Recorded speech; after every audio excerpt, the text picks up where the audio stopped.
but also it's being sculpted over time, right? Like it's deepening, the mountains are going up, the volcanoes have set the dam where it is and the outflow, and then the glaciers help carve and sculpt the edges.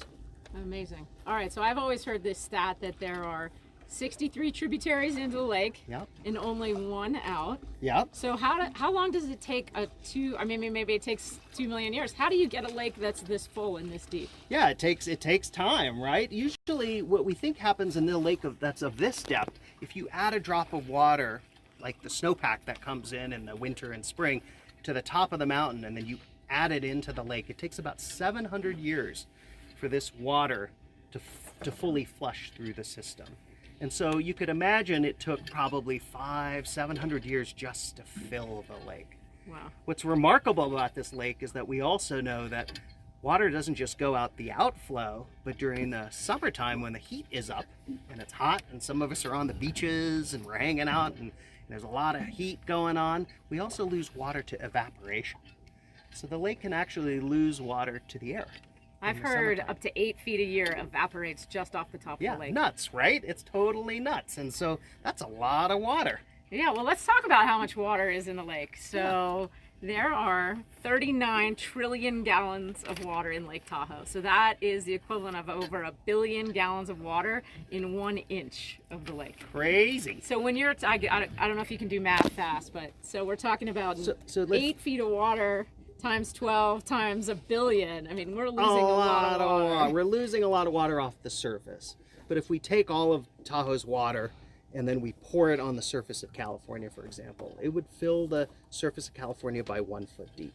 Wow. So there's a lot of water in this system. Think of it as a giant, giant tub of water. But it takes a lot of time to fill that water basin, and it takes a little bit less, or a lot more time to evaporate and release that water.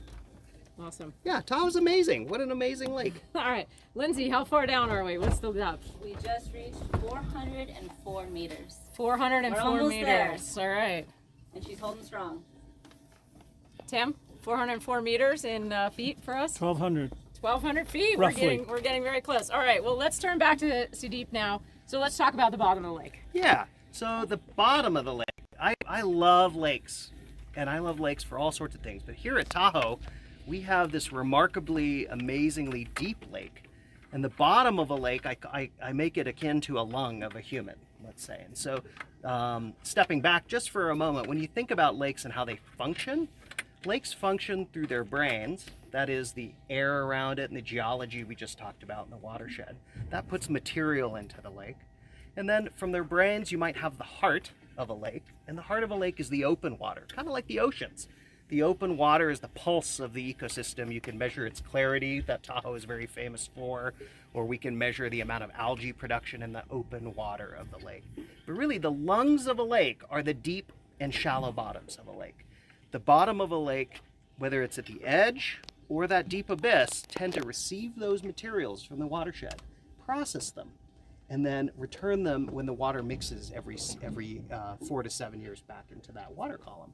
So the deep waters of Tahoe, I think, are absolutely amazing. They're one of these moments where you're basically able to think through, well, what's going on at the edge of the lake? Well, here at Tahoe, we know the edge in the bathtub ring of the bottom of the lake is greening in some places, and then in other places it's staying clear. Okay, it's a conundrum. Why are some areas greening? Why are some not? But as you travel down into the deep bottom of the lake, 120 feet to 700 feet below the surface, you get these unique sub-ecosystems. You get, just like in the oceans, deep water plant beds. Deep water plant beds that have plants growing on them that have very unique species that live down there. Only species that are produced at Tahoe. 10 endemic species, we call them. What are these species? What Oh my kinds? God, thank you. I'm glad you asked. Name What a a couple. setup. So 10 endemic species like the Lake Tahoe stonefly, 2 blind amphipods. So they've evolved into that deep abyss without a lot of light. So they don't need eyes to live. So these are things that are about the size of a quarter or smaller. They live in these communities on top of these plant beds and within these plant beds. They're eating the little bacteria and algae that grow on the plant beds. They feed fish that are in the lake. they process the sediments that come from the watershed as they get deposited at the bottom so they don't mix back up into the water column, and keeps our clarity nice and blue, for example.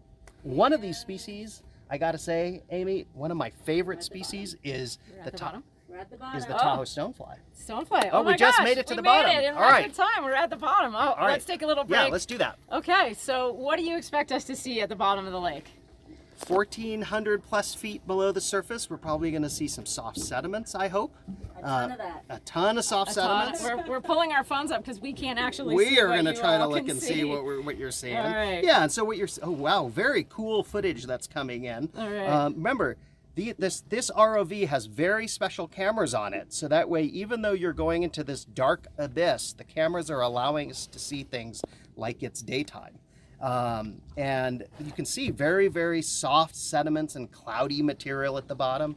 That's all the stuff that the lake has been receiving from the watershed and from the air that have settled to the lake bottom, for example, over time. And then you can see the blue, the water is blue, right? If you shine light through it, it's got this hue of blue that's equally unique as the surface. So not a lot of brown material or anything like that. It might go on my phone, I think might be. Let's see what you get. We gotta get too deep. A more modern phone. Uh-oh, okay. There we go. Oh, it's a little bit frozen in time there. All right, hold on a second, guys. We're coming up here. I was hoping we'd see a balloon or something. Yeah, so Lindsay, you've been down before. What types of things have you seen? Usually there's nothing down there. It's exactly what he just said. But when we did a dive in this relative location, we did find at 482 meters a perfectly preserved happy birthday balloon, which was very eerie. And unfortunately, we didn't grab it because Emerald does not have a gripper tool on her at these depths. They do not work at 500 meters. So we did have to leave it, but we marked it and we'll be back for it. All right. The other things you can see down there that one might think about is fish. There are not a lot of fish down there, but you see, we have found through other videos that our colleagues at UC Davis took in the early 1990s, lake trout, Mackinac, can cruise down to 800 or 900 feet below the surface. They're rare, but when they're down there, they're able to live in these deep pressure zones. And how big are those fish at that Those point? fish can be like 20 Still to white 25 nothing, we're not inches. done yet. So pretty nice sized fish that are living down there. The question is, what are they doing down there, Yeah, right? what's Why that would you mean? want to go so Well, deep to the one bottom thing of I the want to lake? come circle back to that you mentioned earlier was this idea of the lake mixing. So Yeah. can you tell people what that means when the lake mixes? Yeah, so lakes that are in our type of environment, in the temperate zone, and if they're deep enough, usually mix twice a year. And at Lake Tahoe, we do see mixing of this lake in the shallow waters down to about 100, 150 feet, maybe twice a year, in the spring and in the winter. But really what we do see here at Lake Tahoe, because there's so much volume of water, to completely mix the lake all the way to 1,500 feet or so, 1,400 feet. So for us non-science folks, mixing is when warmer water at the top of the surface comes all the way down to the all the way bottom, to the lake and then bottom. that forces the cold water from the bottom up to the top. To come back up to the top. And what comes up with it when that cold water comes So back to that the top? deep water mixing happens about every 4 to 7 years, and because Lake Tahoe's water is so pure, that deep water is actually relatively distilled. There's not a lot of particles in it. And in fact, there's probably more nutrients and things. And so sometimes those nutrients get mixed back into the water column, resulting in some additional algal growth. It's a natural process. We see it in these deep lakes all the time, Lake Baikal in Russia or Crater Lake. The key part here is that the deep mixing from shallow water displacing that cold bottom water used to happen about every 4 to 7 years. We think, thanks to our colleagues at UC Davis who've conducted some modeling efforts here, suggesting with shifts in climate, that deep water mixing may stop after 60 to 80 years. So this is one of the concerns we do have at Lake Tahoe. This is where science can help lead. Talk about kind of what happens with the physical patterns and what type of restoration activities we may need to do in addition to protecting the lake to keep it from keep its blue waters. So let's talk about that a little bit. While Lindsay is zooming Emmy to the bottom of the lake, everybody hopefully can see what's happening down there. I just want to say we asked people for your questions, and I don't know what's going on in our society today. The number one question we got was, are we going to see dead people down there? And I'm so glad to say we have not seen any dead bodies down there. And actually, after doing some research, there is a myth that Jacques Cousteau once came to Lake Tahoe and went to the bottom of the lake. And he famously or infamously said, the world is not ready to know what's at the bottom of the lake. But no one can find any evidence that Jacques Cousteau was ever even in Lake Tahoe. That's so, exactly right. It's a myth, right? For all of you So- wondering what we're going to see, hopefully we're not going to see that floating by. You know, maybe we'll see Fredo. We're not sure. It so also far. means there's a new sense of adventure. Jacques Cousteau hasn't been here. Imagine the new Jacques Cousteau going down Right. to the deep part of Who the else lake. is going to go down? So let's talk a little bit about all these people are watching right now. It's the first time they've gotten to see the bottom of Lake Tahoe. Hopefully they're asking themselves, what can we do as individuals to help maintain the clarity of the lake and help improve the health of the lake? Do you have any ideas for us? Yeah, there's a number of things people can do. One thing we already know we've solved is we don't have sewage going into this lake. That was solved in the 1970s, so that's good news, right? We don't have to worry about our toilets and Can we give credit stuff. to who drove that? Credit to the scientists like Charles Goldman and the Yes. nonprofits in the basin, Dr. and the Goldman, agencies who was sort of who've the led that godfather effort. of Lake Clarity. Yeah. Not Fredo's godfather. No, a no, different no. A godfather. different godfather. Dr. Goldman is a scientist who was at UC Davis, who set up the initial monitoring program for the lake, who made the call to action through science to say, look, if you keep putting sewage into this lake, it's going to turn green. Yeah, we And don't. so as a result, 1971, 1.5 generations back, we removed the sewage out of the lake. Which is kind of gross that we used to have to swim in Lake Tahoe. Crazy. So I, for one, am very, very pleased about. Okay, let's keep so going. let's come What are back. some Let's other come back. ideas? So what other things that we can actually do today? We know that the lake's fragile clarity is changing because of the type of materials that are moving to the lake, the sediments. These sediments that are coming from areas we call the wildland-urban interface, stormwater, maybe road materials coming out. So it's very important for us to ensure that we support the restoration of these different parts of the watershed, putting meadows back into place, putting forest structure back into place that can intercept and wetlands to intercept the materials going into the lake. I'm actually so glad you just said Yeah. wetlands and meadow Well, restoration. you guys have helped lead one of the major restoration efforts Yeah, that's I mean, occurring in I'm the not basin. sure we led it, but we were so psyched to partner with the California Tahoe Conservancy and a number of other partners to help acquire the former Motel 6 building, Yeah. which sits in the Upper Truckee River, which is the largest supply of water into the lake. So back in the day, they paved over Paradise and built a hotel. Yep. And the Conservancy was able to acquire that. And just this week, they started tearing down the old Motel 6 building, which Yeah, is just and restoring amazing. the landscape. Yeah, so what happens next? I mean, not exactly what will, Yeah. but in general, what happens when you're able to remove development off sensitive lands? What do you do to that watershed, and what is that going to mean to the lake's clarity? What's key health? here is over time we have built on our sensitive ecosystems that used to help protect the lake from getting these watershed materials coming into the lake. Now as we restore them, little mini wetlands, meadows, forest structure, those types of new places basically intercept that material so it doesn't come to the lake, and it keeps Tahoe blue as a result. So meadows are kind of like sponges, right? Yeah, they're sponges. They slow water down. They also are very important for biological diversity. Birds, fishes, things, amphibians, bats tend to use meadows. So it's a win-win, really, if you put restoration back. You not only save the lake, but you're also improving habitats for biological species. All right. Something we could do kind of hands-on as individuals, I know I try to do that. There's a lot of material that can come off of roads into the lake. So using mass transit that's around the lake, trying to ensure you drive more efficiently and not just drive around, try not to have road tire wear, for example. Those are the types of things that each of us, myself included, could do a better job of. And you know, one of the things I love about the Tahoe Fund and your partner, the League to Save Lake Tahoe, is you helped solve some transportation issues recently on the lake to Emerald Bay. So Yes, the Emerald Bay shuttle, just trying to get people out of their cars, and the less cars we have, the better. Yeah. And That's all I wanted. I brought my Drink Tahoe tap because we have the best tasting, clearest drinking water in the world. I That's think. right. So no need to buy plastic water bottles. Drink Tahoe tap right out of the tap. Use reusable bottles, less littering along the shoreline. That'll definitely help us reduce the problems that are occurring at Lake Tahoe. All right, great. I'm going to take the camera for a sec because there's a lot of woohooing going on in here. Lindsay, tell us what's happening.